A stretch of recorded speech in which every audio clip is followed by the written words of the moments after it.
All right, now I've simplified my setup here, and I took all the original clips that we were playing before. I grouped them together, collapsed the group, and we'll focus on this a little bit later. There's one track that I had in there that was minimized, and the clip that was there was not playing. And it's this little drum break. All these clips, by the way, I should be clear, all of these just came from live packs that I have downloaded. And you can see on this relatively new Mac Mini I have here, I don't have a ton, all right? I started from scratch, trying to keep everything clean.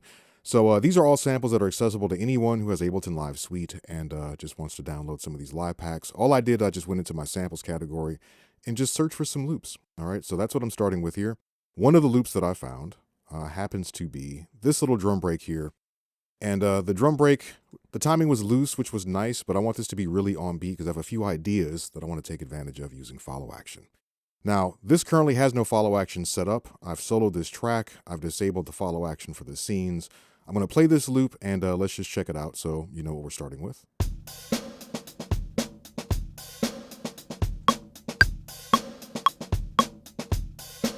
Okay, pretty straightforward. Now, the way that follow action has always worked in the past and still continues to work is that we could take a clip, and let's say I take this clip and I duplicate it, Command D. And just because I like to make sure that we realize things are different, I'm just going to change the color of this clip. I'll make it yellow. And let's say with this clip, maybe what I'll do is I'll just transpose it. All right, these are already warped, so when I transpose it, the timing's not going to change, and this can create some interesting variations. I'm going to make this an octave higher. I'll hold Shift and press up. All right, so now to go between these two clips, I have to manually trigger them.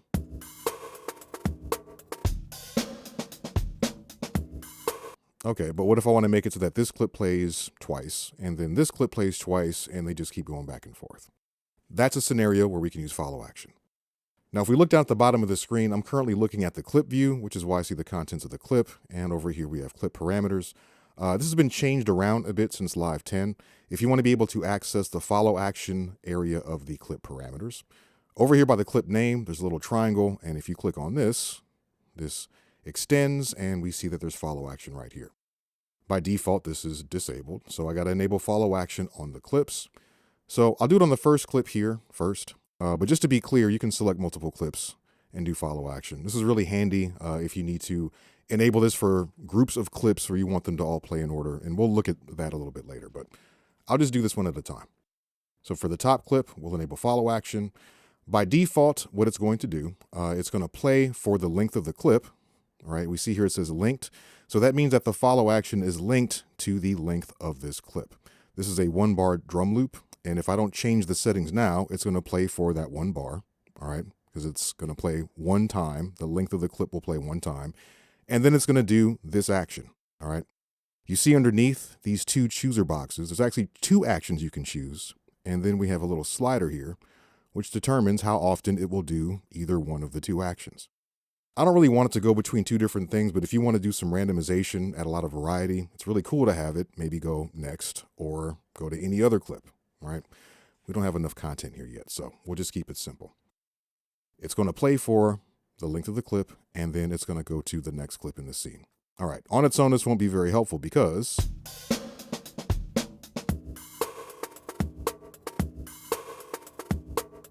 our second clip never goes back to the first one, right? So we have to enable follow action on the second clip as well. And if we do this, these clips will just keep playing each other indefinitely, which can be a nice starting point. So let's go ahead and choose follow action for the second clip. Now, the way that follow action works, it works basically in blocks of clips, which means that the clips have to be on the same track and they have to be right next to each other with no gaps, unless you tell the clip to jump to another clip in a specific clip slot, which is another nice addition, which is cool. We'll look at that later as well. If I just choose next, though, since there's no other clip here, what it's going to do is instead jump to the next clip in the clip block, all right, which basically means the first clip here, all right? Since these two are right next to each other, this is part of the same clip block, and the next clip in the clip block is actually the one above it. So just by choosing next, this will actually work.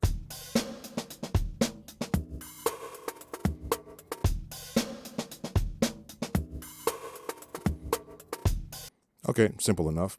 Now, a cool consequence of this is that since both of these have follow action enabled and both are set to next, I can just keep duplicating these and just make subtle changes. Maybe this one will be an octave even higher. And go ahead and change the color. And maybe I'll make another duplicate, and this one will be maybe an octave lower than the first one. And let's change the color of this as well. So when we duplicate these, we duplicate the clip and all the clip settings, which means follow action as well. So I don't have to change anything. And now we're going to have 4 clips in the clip block, and let's see what it does.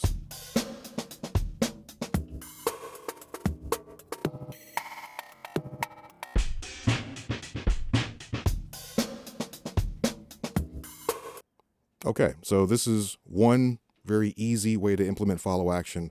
But what we've done is something that's been possible in previous versions of Live. So let's take this a bit further and see what else we can do.